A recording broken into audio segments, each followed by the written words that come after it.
मेरा नमस्कार सभी को। मैं श्रीकांत रंजन हूँ और इस सेशन में हम अपनी बात को कंटिन्यू करेंगे जो पिछले सेशन में हमने इनकम्प्लीट रख दी थी।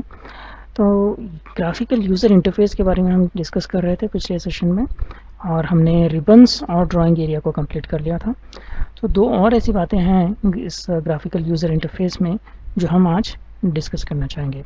तो हम देखेंगे डायलॉग बॉक्सेस क्या चीज़ होती हैं, उनका यूज़ क्या क्या होता है और फाइल सेविंग के ऑप्शंस क्या क्या हैं ऑटोकैड में, ये भी हम आज डिस्कस करेंगे इसी डायलॉग बॉक्स के टॉपिक में। और हम फ्लोटिंग टूल विंडोज़ के बारे में भी जानेंगे। तो चलते हैं। रिबन्स तो हो चुका था। Floating toolbars, dialog boxes. तो पहले हम डायलॉग बॉक्सेस कवर कर लेते हैं, फिर जाएंगे फ्लोटिंग टूल विंडोज़ में। तो इसमें सबसे पहला जो टूल बार है, सबसे इम्पोर्टेंट जो है वो है फाइल मेन्यू का। तो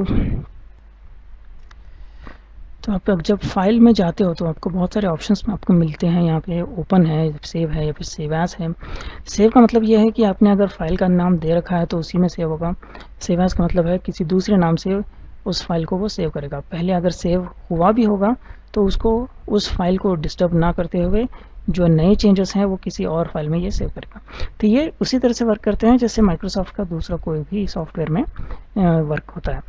तो ये जो सेव एज जब हम करते हैं तो ये जो बॉक्स आता है, तो ऐसे बॉक्सेस को हम कहते हैं डायलॉग बॉक्सेस।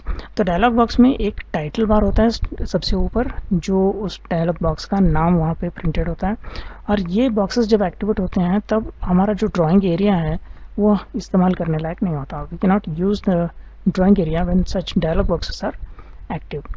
तो फाइल ओपन का मान लीजिए या फिर सेव एज का मान लीजिए, ये सब सारे के सारे डायलॉग बॉक्सेस हैं। तो ये सेव एज के डायलॉग बॉक्स में आप यहाँ पे नीचे की तरफ यहाँ पे देखोगे तो यहाँ बहुत सारे ऑप्शंस आपको मिलेंगे। ये डिफरेंट वर्जन्स हैं जिसमें आप अपने फाइल को सेव कर सकते हो। तो वर्जन्स के बारे में डिस्कस करते समय मैंने बताया था आपको कि ऑटोकैड बहुत पहले ज़माने से, इवन डॉस के ज़माने से डेवलप होता आया है। और डॉस के ज़माने में क्योंकि ग्राफिकल यूज़र इंटरफेस ही नहीं था, तो कमांड लेने के लिए आप पॉइंटिंग डिवाइस का इस्तेमाल नहीं कर सकते थे।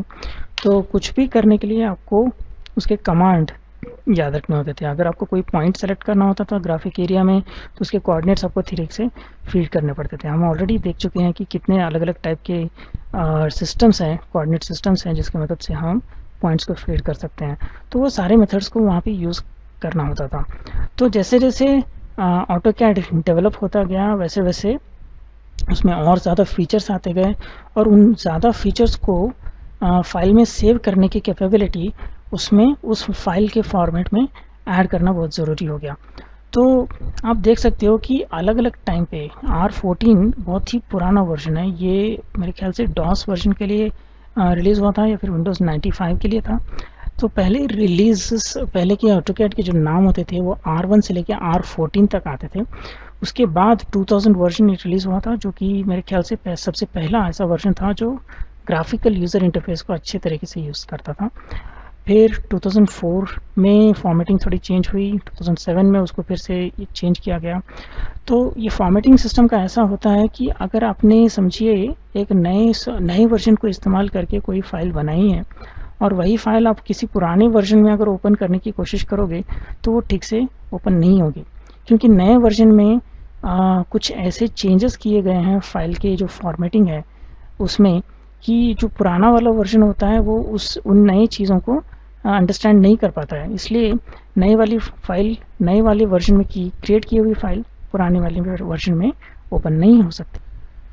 तो ड्राइंग्स हमें बनाते समय ये हमेशा ध्यान रखना है कि आपके पास कितने वर्जन्स हैं और आपके पास जो कोई भी वर्जन है उसमें आपकी कोई भी फाइल ओपन हो सके।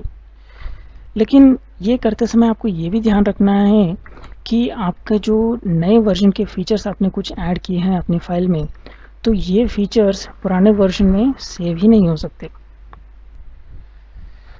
तो आपने अगर नए फीचर्स कुछ ऐड किए हैं तो वो नए फीचर्स के लिए नई फाइल सेव करनी है, और लेकिन इसके साथ डेंजर ये होगा कि आप पुराने वर्जन में उसको ओपन नहीं कर पाएंगे। अगर आप पुराने वर्जन में किसी फाइल को ओपन करने की कोशिश करोगे तो नए फीचर्स जो हैं, जो उस वर्जन के बाद में जो ऐड हुए हैं फीचर्स, उससे आपको भूलना होगा। तो जैसे कि लाइफ में होता है हमेशा कि कुछ पाने के लिए कुछ खोना पड़ता है। तो ये फाइल के डायलॉग बॉक्स की तरह ही बहुत सारे दूसरे डायलॉग बॉक्स भी हैं, हम जस्ट उसको देख लेते हैं एक बार। डायमेंशन स्टाइल्स आपको चेंज करनी है तो आपको जस्ट कमांड देना होगा डी एंटर, या फिर यहाँ पे आप एनोटेट में जाकर डायमेंशंस का यहाँ से आप ले सकते हो उसको। तो डायमेंशन स्टाइल के लिए आपको यहाँ पे ये छोटा सा जो एरो है इस पर क्लिक करना होगा और ये डायलॉग बॉक्स आ जाएगा। तो इसके आने के बाद भी आप देख सकते हो कि ड्राइंग एरिया में मैं कुछ ड्रॉ नहीं कर पा रहा हूँ। तो यहाँ पे आपने डायमेंशंस के लिए जितने भी अलग अलग स्टाइल्स बना के रखे हैं वो सारे यहाँ पे उपलब्ध हो जाएंगे। अगर आपको किसी एक स्टाइल में कुछ चेंजेस करनी है तो उसको पहले आपको सेलेक्ट करना होगा, फिर मॉडिफाई में जाने के बाद आप उसको चेंज कर सकते हो। तो यहाँ पे देख सकते हो आप उसकी लाइंस के बहुत सारी प्रॉपर्टीज़ चेंज कर सकते हो, ना सिर्फ कलर है, लाइन टाइप है, लाइन वेट है, तो ये सारे के सारे आप डिटेल में इसको चेंज कर सकते हो। और एरो हेड्स के बारे में अगर बात करें तो एरो हेड्स स्टार्टिंग और एंडिंग में कैसा होना चाहिए इसके लिए भी बहुत सारे ऑप्शंस आपको यहाँ पे अवेलेबल हैं। टेक्स्ट को आप चेंज कर सकते हो, टेक्स्ट का स्टाइल चेंज कर सकते हो, कोई दूसरा फॉन्ट आपको पसंद है वही फॉन्ट आप पूरे ड्राइंग में इस्तेमाल करना चाहते हो तो वो कर सकते हो। और आप प्राइमरी और अल्टरनेट यूनिट्स के बारे में भी यहाँ पे आप देख सकते हो कि यहाँ पे ऑप्शन है आपके लिए। तो ये भी एक तरह का डायलॉग बॉक्स ही है। टेक्स्ट स्टाइल के लिए भी अपना एक अलग डायलॉग बॉक्स है, तो उसको भी हम देख लेते हैं। उसके लिए आपको टाइप करना होगा यस टी, ठीक है। तो ये भी एक डायलॉग बॉक्स है, आप देख सकते हो ये डायलॉग बॉक्स आने के बाद ड्राइंग एरिया यूजेबल नहीं है और यहाँ से आप कौन सा वाला फॉन्ट आपको सब जगह पे इस्तेमाल करना है, ज़्यादातर इस्तेमाल करना है, वो आप यहाँ पे सेट कर सकते हो। तो ये हुई बात डायलॉग बॉक्सेस की। इन चीज़ों को छोड़ के भी बहुत सारे दूसरे डायलॉग बॉक्स भी आप इनको इसमें देखने को मिलेंगे, लेकिन उनकी प्रॉपर्टीज़ जो है वो इनके सिमिलर ही रहेंगी इसके हिसाब से। तो नेक्स्ट हम बात करेंगे फ्लोटिंग टूल बार्स की। तो ग्राफिकल यूज़र इंटरफेस में एक वक्त पे ऐसा आया जहाँ पे इन्हीं कमांड्स को रेडीमेड बहुत सारे ऑप्शंस उनको प्रोवाइड करने थे ऑटोकैड डिज़ाइन डेवलपर्स को, तो तब उन्होंने फ्लोटिंग बार्स की रचना की थी। तो एक पहला सिंपल सा एक फ्लोटिंग बार है जिसको कहते हैं हम टूल पैलेट। तो टूल पैलेट को लाने के लिए आपको कमांड देना होगा टीपी, और टीपी एंटर जैसे ही आप करोगे तो स्क्रीन में कहीं पर आपको टूल पैलेट आ जाएगा कहीं पर। तो आपको शायद सर्च करना पड़ेगा क्योंकि बाय डिफ़ॉल्ट वो हिडन है, जैसे कि यहाँ पे है, और जैसे ही आप उसके ऊपर माउस ले जाते हो तो वो अनहाइड हो जाता है। तो अगर आपको इसे कंटिन्यूसली अनहिड नहीं रखना है तो यहाँ पे एक ऑप्शन है ऑटो हाइड, इसको आपको टर्न ऑफ करना होगा और अब आप देख सकते हो कि it's not hiding on its own. तो टूल पैलेट में आपको बहुत सारे ऑप्शंस हैं, यहाँ पे ऊपर से भी जो ऑप्शंस आप ले सकते हो वही सारे ऑप्शंस यहाँ से भी आप ले सकते हो। इसके अलावा भी बहुत सारे रेडीमेड चीज़ें आपको यहाँ पे अवेलेबल हैं। तो मैं अपने डायग्राम को थोड़ा ऊपर रख कर इसमें से कुछ चीज़ें यहाँ पे इंसर्ट करके दिखा दूंगा आपको। तो यहाँ पे आप देख रहे हो कि मैंने एक स्क्रू ले लिया है, तो इसको थोड़ा जूम करके अंदर जाते हैं। तो ये है एक सिंपल सा स्क्रू, तो इसको यहाँ पे नाम रखा है उन्होंने शोल्डर स्क्रू। इम्पीरियल यूनिट्स में हमने यहाँ पे इंसर्ट किया है इसको। और जब आप इसको सेलेक्ट करते हो तो आप देख सकते हो कि पूरा का पूरा ऑब्जेक्ट एक ही साथ सेलेक्ट हो रहा है। लेकिन अगर आप लाइन या फिर ऐसे दूसरे किसी कमांड से आप कुछ करते हो तो एक एक लाइन को आप इंडिविजुअली सेलेक्ट करने की एबिलिटी रखते हो, लेकिन ब्लॉक में ऐसा नहीं होता। ब्लॉक में आपको पूरा ऑब्जेक्ट एक ही साथ सेलेक्ट होता है, और अगर आप कुछ ऑब्जेक्ट को मूव करते हो तो पूरा का पूरा ऑब्जेक्ट एक ही साथ मूव होता है। इसके साथ साथ कुछ डायनेमिक ग्रिप्स यहाँ पे आपको देखने को मिल रही है। यहाँ पे एक ग्रिप है जो इसके लेंथ को कम या फिर ज़्यादा करने के काम आ रही है, और यहाँ पे दो और ग्रिप्स हैं जिसमें लिस्ट है उन सारे ऑप्शंस की जो आप सेलेक्ट कर सकते हो। तो यहाँ पे बेसिकली इसकी लेंथ चेंज करने के लिए यहाँ ऑप्शंस हैं। तो आप बहुत ही ज़्यादा लेंथ लेना चाहते हो तो सबसे नीचे का आप ले सकते हो। यहाँ पे देख सकते हो आपकी लेंथ बहुत ही ज़्यादा बढ़ गई है। और अगर आपको किसी दूसरे डायमीटर को अगर आपको चेंज करना है तो यहाँ से आपको वो ऑप्शन भी मिल जाएगा। तो यहाँ पे सबसे ज़्यादा डायमीटर मैंने लिया है और यहाँ पे सबसे कम डायमीटर इतना है। तो आप देख सकते हो कि मुझे इसकी प्रॉपर्टीज़ जैसी लेनी है वैसी इसमें बहुत सारे ऑप्शंस हैं, और उन ऑप्शंस के चलते मुझे जिस तरह का स्क्रू चाहिए मैं वहाँ से ले सकता हूँ। तो ऐसे बहुत सारे यहाँ पे ब्लॉक्स रेडीमेड यहाँ पे आप देख सकते हो कि अवेलेबल हैं। तो इन ब्लॉक्स को आप डायरेक्टली एज इट इज़ यहाँ पे ले सकते हो और उसमें से बहुत सारे ऑप्शंस हैं जिनमें से आप चूज़ कर सकते हो कि आपको क्या साइज़ चाहिए और क्या लेंथ चाहिए। ऐसी बहुत सारी प्रॉपर्टीज़ आपको सेलेक्ट करने को मिलेंगी। तो यहाँ पे आप ये भी देख सकते हो कि इलेक्ट्रिकल के लिए भी बहुत सारे यहाँ पे ब्लॉक्स बना के रखे हुए हैं। तो इन ब्लॉक्स में सर्किटरी में जो भी सिंबल्स यूज़ होते हैं वो हैं। सिविल में आप देख सकते हो कि सिविल के भी बहुत सारे ब्लॉक्स यहाँ पे अवेलेबल हैं, वो आप यूज़ कर सकते हो। स्ट्रक्चर के लिए बहुत सारे क्रॉस सेक्शंस हैं, फिर दूसरे सिंबल्स हैं जो आप यूज़ कर सकते हो। हैचिंग भी यहाँ पे आप देख सकते हो कि अवेलेबल है।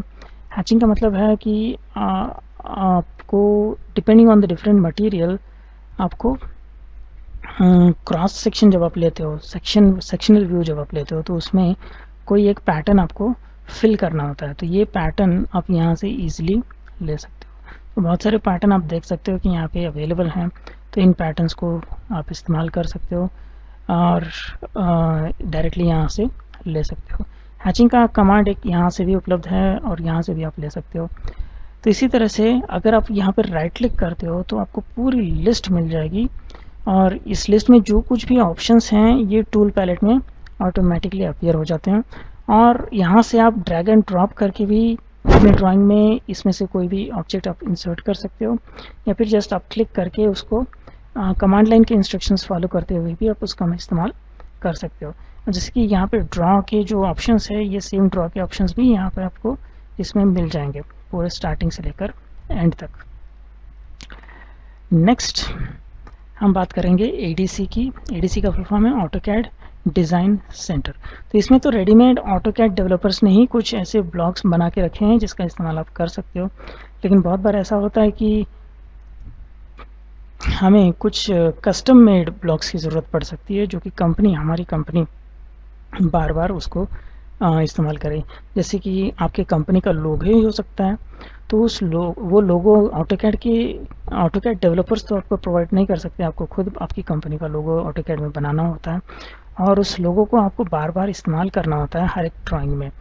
तो ऐसी अगर आपकी परिस्थिति आती है तो आप एडीसी का इस्तेमाल बहुत अच्छे से कर सकते हैं। तो यहाँ पर भी आप देख सकते हो कि इट्स अ फ्लोटिंग विंडो, या आप ये विंडो ऑन रहते हुए भी हम कंटिन्यूस ड्राइंग कर सकते हैं और इसको ऑटो हाइड मोड पे अगर आप रख देते हो तो अपने आप हाइड हो जाता है, माउस ऊपर आने पर रिवील भी हो जाता है। तो एडीसी में आप जैसे माई कंप्यूटर में आप सर्च कर सकते हो, उसी तरह से यहाँ पे ट्री स्ट्रक्चर इस्तेमाल करते हुए आप कंप्यूटर के किसी भी कोने में जा सकते हो। जैसे कि यहाँ पे मैंने मशीन ड्राइंग की अपनी सारी फाइल्स इस पर्टिकुलर फोल्डर में रखी हैं, तो वहाँ पर जाकर मैं अपनी कुछ फाइल्स ओपन करके देखते हैं। तो कोई भी फाइल जब आप ओपन करते हो तो उसमें बहुत सारी चीज़ें होती हैं, सेटिंग्स होती हैं, जैसे कि टेक्स्ट स्टाइल है, डायमेंशन स्टाइल है, लेयर्स है, लाइन के डिफरेंट स्टाइल्स हैं। तो आपको अगर सेम चीज़ें बार बार अलग अलग फाइल्स में इस्तेमाल करनी है और तो आप ये एडीसी का इस्तेमाल बहुत अच्छे से कर सकते हो। तो आपको जस्ट करना इतना है कि आपको जो भी इसमें चाहिए होता है, जैसे कि लेयर्स हैं, तो लेयर्स में मैं अपने हर फाइल में इन लेयर्स का इस्तेमाल करता हूँ। ज़ीरो तो बाय डिफ़ॉल्ट एक लेयर होता ही है और जैसे ही आप कोई ऑब्जेक्ट ड्रॉ करना शुरू करते हो तो डेफ पॉइंट्स नाम का एक और एक्स्ट्रा फोल्डर वहाँ पे आ जाता है। मेरे ख्याल से ये इसका काम होता है कि जो डायमेंशंस के कोऑर्डिनेट पॉइंट्स हैं उसको स्टोर करने का मेरे ख्याल से ये काम करता है। लेकिन इस लेयर में दूसरा कोई ऑब्जेक्ट आप डालने की कोशिश ना करें, क्योंकि जो भी ऑब्जेक्ट आप डेफ पॉइंट्स फोल्डर में डालोगे वो प्रिंट में नहीं आता है। डायमेंशंस के लिए मैंने एक लेयर बनाया है, हिडन लाइंस के लिए बनाया है, सॉलिड लाइंस के लिए बनाया है। तो लेयर्स का इस्तेमाल करते हुए आप चीज़ों को हाइड कर सकते हैं। अब जैसे कि यहाँ पे ये जो डायग्राम है ये बहुत ही कॉम्प्लिकेटेड नज़र आ रहा है, तो लेयर्स में जाने के बाद मैं इसको थोड़ा सा हाइड या फिर कुछ कर सकता हूँ। जैसे कि डायमेंशंस मुझे नहीं देखनी है तो डायमेंशंस को मैं हाइड कर देता हूँ और डायमेंशंस को हाइड होते ही आप देख सकते हो कि डायग्राम बहुत ही सिंपल सा हमको दिखने लगा है। तो इस तरह के बहुत सारे ऑप्शंस यहाँ पे अवेलेबल हैं जो आप इस्तेमाल कर सकते हो। तो लेयर्स का आपको अगर फ्लोटिंग टूल बार दिखना है तो कमांड देना होगा LA एंटर करते ही वो टूल बार आपके सामने आ जाता है और यहाँ से आप जो भी कुछ करना होता है, या तो कलर चेंज करना है या फिर ये लाइन टाइप या फिर लाइन वेट, ये सब आप कर सकते हो। ऑफकोर्स जब लेयर्स के बारे में हम डिस्कस कर रहे होंगे तो लेयर्स की पूरी डिटेल में हम फिर से सीखेंगे। फिलहाल हम जस्ट बात कर रहे हैं कि ग्राफिकल यूज़र इंटरफेस में किस टाइप के टूल बार्स या फिर फ्लोटिंग टूल बार्स यहाँ पे आते हैं। लास्ट वाला एक बहुत ही इम्पॉर्टेंट ऐसा फ्लोटिंग टूल बार है जो हमें किसी एक पर्टिकुलर ऑब्जेक्ट की प्रॉपर्टीज़ को चेंज करने में बहुत ही यूज़फुल साबित हो सकता है। तो AutoCAD में हम जो कुछ भी ड्रॉ करते हैं वो एक ऑब्जेक्ट की तरह वहाँ पे होता है, और हर ऑब्जेक्ट की अपनी कुछ प्रॉपर्टीज़ होती हैं, या फिर ज्योमेट्री समझ लीजिए या फिर डिस्प्ले प्रॉपर्टीज समझ लीजिए। डिस्प्ले प्रॉपर्टी में ये सारे ऑप्शंस आते हैं, जैसे कि कलर है, फिर लाइन वेट है, लाइन कितनी थिकनेस की आनी चाहिए प्रिंट में वो है, या फिर लाइन का स्टाइल है, आपको किस स्टाइल की लाइन यहाँ पे ड्रॉ करनी है। जैसे कि एक्सिस लाइन के लिए आप यूज़ करते हैं चेन डॉटेड। हिडन लाइन्स अगर आपके डायग्राम में है तो वहाँ पे आपको यूज़ करनी होगी डैश्ड लाइंस। यहाँ तो खैर कोई हिडन लाइन दिखाई नहीं दे रही है हमको, तो लेकिन यहाँ पे आती है तो हमको हिडन लाइंस के लिए डैश लाइन का इस्तेमाल करना होता है। तो इस तरह से अलग अलग प्रकार के लाइनों के लिए हम अलग अलग स्टाइल से इस्तेमाल करते हैं।